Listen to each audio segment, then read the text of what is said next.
successful he believed the conference had been in helping forge a new start for Somalia. I think the conference is a very important one because I think it is a window of opportunity. Opportunity for the world to find a solution to the problem of Somalia, to bring together all the actors, the main actors from Somalia, and also the international community together to realize that it is a problem. And this is what Seychelles has been calling for all the time. But would it not have been better to have held such a conference in Africa, African solutions for African problems after all? Well, I agree, but then London is an important capital where you can have all the actors also, because now it is no longer a regional problem, because the United Nations has to be involved.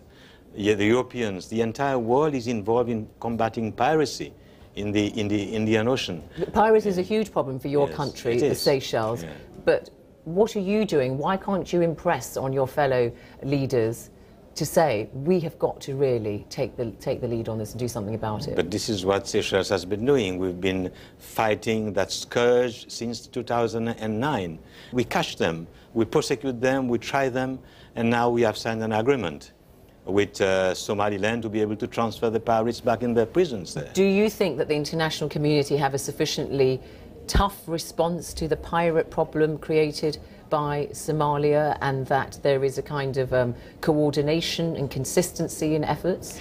I think what we have to realize, and the world community has today realized, that the problem of Somalia is the main issue at stake.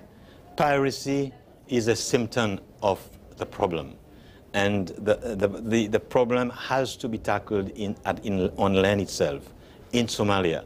And this is part of what is being discussed in this conference.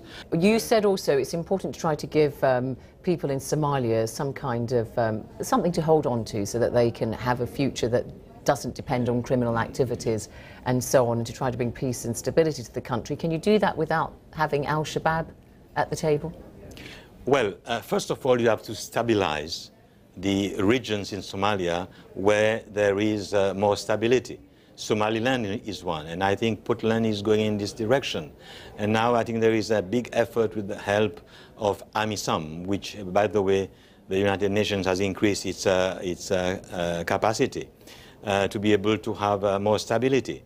And once these regions become more stable, then you'll be in a position to be able to pressure the Al-Shabaab to come to the table and be part of the process. But it's too early to have brought them now. Yes, definitely. We have to create the conditions for this to happen. And this is the beginning of creating the conditions. President Michel of the Seychelles talking to me a little earlier today. Now, it was a big show in front of tens of thousands of people as the Russian Prime Minister